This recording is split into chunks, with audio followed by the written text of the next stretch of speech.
For me, Mothering Sunday brings up quite an array of emotions, actually. I became a mum in quite difficult circumstances when my sister literally died overnight and I became mum to my then 2-year-old niece. And I suppose having the privilege of being her mum has really sort of sparked my passion for adoption and fostering. People adopt for all sorts of reasons. When Karen and her husband Alan married, they knew they wanted to start a family and made a conscious decision to adopt. John, can you get it? Having 2 little ones that call me mum, to hear them saying that is still overwhelming some days. We've always wanted to adopt. My husband is adopted. His mother was adopted. And I think because we knew that Alan was so much loved as a child by his adopted family, we just thought that's exactly what we want to do ourselves. You know, being a Christian, did that make any difference to the adoption process? They always knew that we had faith. There were a couple of questions that they asked, like, for example, how would you cope if one of your children grew up and said that he was gay? And it's like, well, what answer are they actually looking for? At the end of the day, they're our children. We would love them regardless as to whether they were gay, whether they had 2 heads. It didn't make a difference to us at all. So when you go through the adoption process, you're obviously given a choice about the children that are going to become yours, which means you've got to reject some. How difficult is that decision? It was very difficult sometimes to say, no, we don't want those. But again, we've got to look and see who was actually right for our family as well. And I still have profiles of the children that we didn't choose to join our family, and I still remember their names, and we still pray for them that hopefully they will have their own family now as well. Sometimes I felt that I didn't feel that I knew how to be a mum.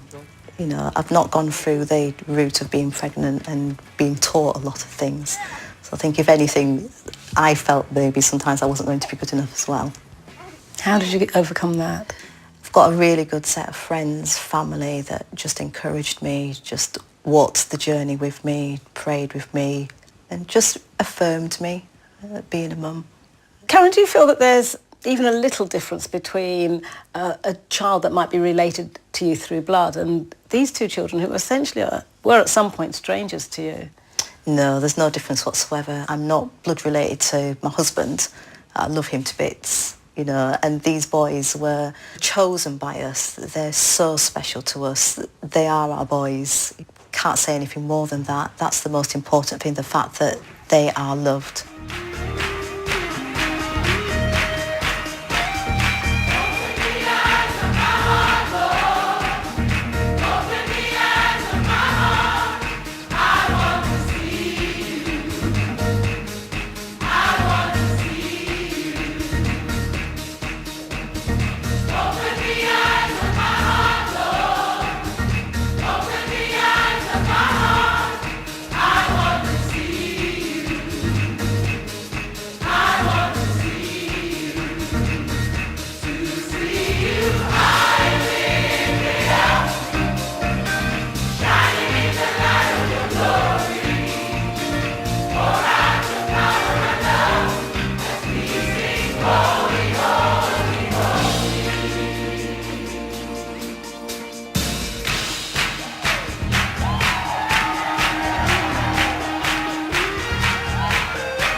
Well, that's almost it for Mothering Sunday. Next week, as preparations get underway at Leicester Cathedral for the reinterment of Richard III, Bill uncovers evidence of the King's deep Christian faith. We end today, though, with a hymn of thanks for all the gifts of love we receive.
After the news next, capturing a powerful flamenco dance on paper, the big painting challenge at 5 to 6. And more rugged drama tonight on BBC One with Poldark at 9.